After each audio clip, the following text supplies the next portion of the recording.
Reef DVM's coming at you with a fun trip. I know we show you a lot about the farm, and we show you a lot about our reef tank inside our house. Sometimes you gotta take the family and go for a road trip, and as many of you know, we live in Minnesota, and thanks to some friends and family in the area, we were able to make a couple-hour journey down south and enjoy the Minnesota Zoo.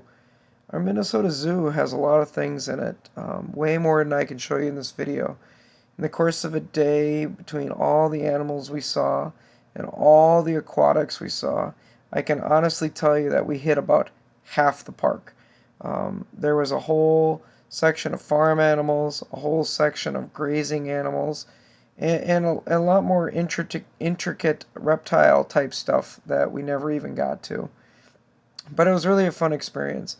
Sometimes, when you're working with animals on the farm and with our reef tanks, you forget about all the exotics and cool creatures out there. And we live in Minnesota. In Minnesota, half the time it's, 20 degrees to negative 20 degrees. And really, everybody thinks that, like a zoo wouldn't really thrive very well in cold climate. And actually, it does quite well. People love to see these animals, folks. This is a very nice zoo, easy walking access, and a lot of the zoo is actually indoors. Well, granted, that probably helps in the cold Minnesota winters, but it's kind of a cool thing to see. You can also come to the zoo in the wintertime, it just has more limited hours, and certainly see the animals when they're dealing with the cold. The animals were very docile the day we were there. This is, the end of October. The mornings are about 40 degrees. The days are pushing up into the 50s if we're lucky. So obviously these outdoor animals are, kind of packing on the fur for winter. But our three girls, which you kind of see in and out of these pictures, it's Halloween time. They're in costume. As you can see, the animals are in their fall mode. A lot of them have pumpkins and fun, festive things to eat. But overall, they were great. It was a fun trip. It was lovely to see. I think what always is interesting to me is, when you walk a zoo that's got, probably 4 or 5 miles of walking ability within it, is the diversity, especially when we're up in the North Country. I mean, look at this. We're looking at penguins. Obviously, they do really well up here in this zoo, and we have a very large flock of them. But you go from that to mussels to basically, the Caribbean. And it's a huge tank, and there's not just one, there's several of them, folks. This one's the top down one. I love looking from the top down. I mean, who doesn't? I could spend hours here just looking at this. Obviously, there's more fun though underneath. The zoo has got it so that you can do top down. It's got it so that you can come around the bottom and see it from the inside in kind of a tunnel format. It's also got different tanks that you can actually, go into the bubble glass and be like a submarine and look up at things and see them from, different angles and views.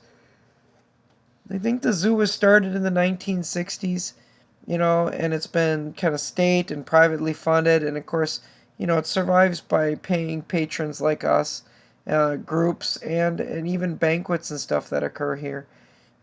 There's five of us in our family.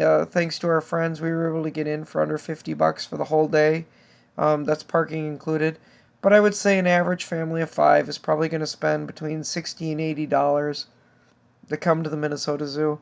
If you're ever up in our neck of the woods, folks, take some time. Go to the south end of the Twin Cities. See the Minnesota Zoo. This state's fortunate enough to actually have two zoos in it. One's more of a private zoo, which is open to the public, called Como, and then we have a state-funded zoo, and that's the one we're at right now. It's just incredible to see. I think what's neat is there's a section of Minnesota animals. There's a section of farming. Well, heck, we're in the land of 10,000 lakes, but there's a lot of farms in Minnesota. And there's a section of grazing animals and a northern trail, which we never even got to today. It's not even shot in any of these pictures. There's a whole area of grizzlies and, coyotes and wolves and lions. Excuse me, I should say tigers. But when I meant lions, there is a mountain lion. And it's just neat then to come outside and see all that, and then you fall back in and see the reefs. And the reefs are just gorgeous. I've been to a lot of different areas of the country, folks. Been to Dallas, been to New York, been to Boston, been to Savannah, Georgia, been to Florida, New Orleans, San Diego, Oregon, Washington. They all have wonderful zoos and some fantastic aquariums.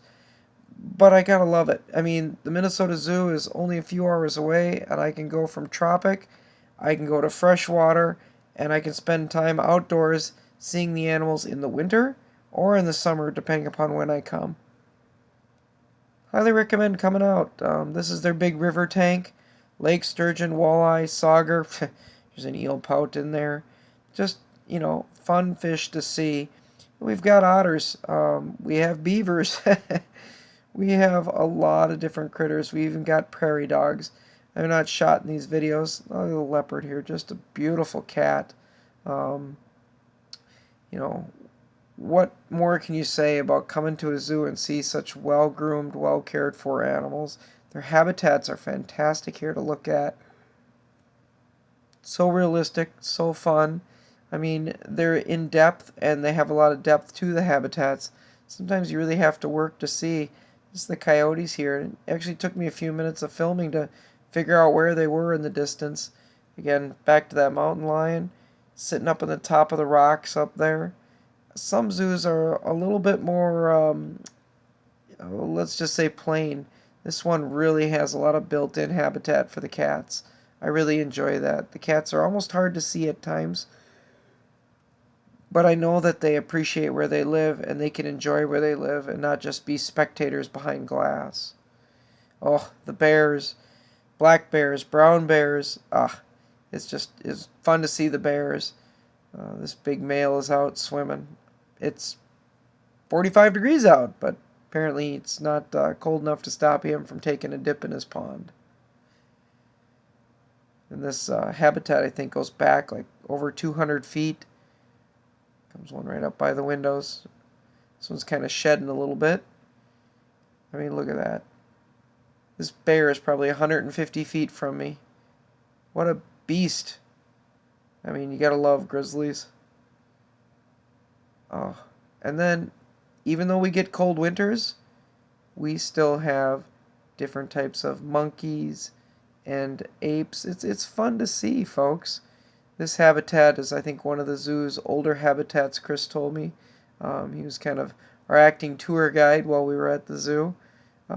But this being one of the oldest habitats from the back in the 1960s when it was built, still looks good to this day, and it's fun to see them. The hogs.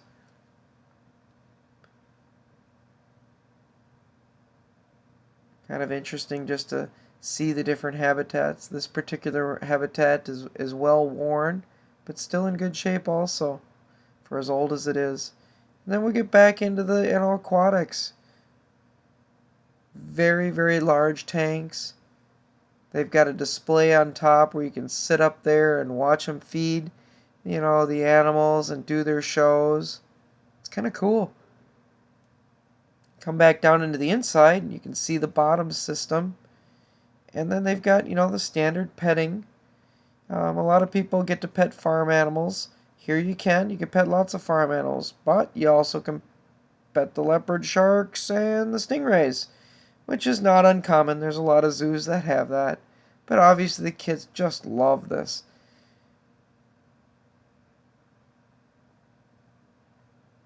I know my girls basically stayed here for about 20 minutes just reaching out to see the few they could see and touch the ones they could touch and, get as close to them as they could from the top down. You'd think with all the aquariums over the years that they've seen, they'd get bored by this, and it's amazing how they're just attracted to it the minute they see a new tank. Oh, the reefs, by the way, I just can't say enough about them. This reef tank looked like it was pushing probably close to 300 or 400 gallons. It's pretty deep. Just got some beautiful, beautiful coral in it for a zoo. Been to a lot of zoos, folks, that don't even have a reef tank. This one had several. It was just neat to see the coral showing off. I mean, wouldn't you love to have this in your house? Well, maybe you wouldn't if you didn't want to care for it, but I certainly wouldn't mind having this in my house. It's just gorgeous how packed it is. It's been around so long, it's done so well. And then you go right around the corner, and just a massive jelly tank display. Typically when I'm in places and see jelly tanks, there's circles in the wall that maybe hold 50 gallons. This thing is hundreds of gallons. It's huge. But it is beautiful to see the slow-moving jellyfish. They're just gorgeous. And then they've even got kind of tidal wave, reefs. This is a very interesting reef. It's really filled with like starfish and anemones, and they're almost hard to shoot because about every 2 minutes a tidal wave comes through, splashes through to teach the kids about motion and currents and reefs and rocks. And of course, that aeration and that water movement is what keeps these critters alive. What a neat way of displaying it, folks, as hundreds of gallons of water rush down, smash into the rocks, and then kind of obscure your view, and then boom, you can see again. It's fantastic. All these critters are alive. They're gorgeous. They're healthy. Just beautiful animals to see. It's really amazing in the cold state of Minnesota how beautiful of a zoo we really have. I couldn't help but film it this time. It took us a couple hours to get here. Again, my compliments to the Enstroms for footing the bill and having us and giving us a tour of the zoo. It's been a long time since I've gotten down here. I think the last time I was down here was with some other family years ago. But seeing the sharks and all the tanks and probably walking only about half the zoo in the course of, 5-6 hours, it was just fantastic, folks. And at the end, guess what? There's even a playground. And the kids love it. My daughter here's in a nest, and there's spider webs, and there's, forts in the trees, and things made out to look like big spiders. And the kids just really had a blast. I can't say enough about this zoo. I really enjoy it. After being literally in probably 30 to 40 zoos throughout the country, it's still one of my favorite zoos. This is the parting shot, folks. It's a fall, beautiful day in October at the Minnesota Zoo. And all I can say is if you ever come through Minnesota and you get a chance, stop in and see the tanks and all the wildlife the zoo has to offer. Thanks for watching.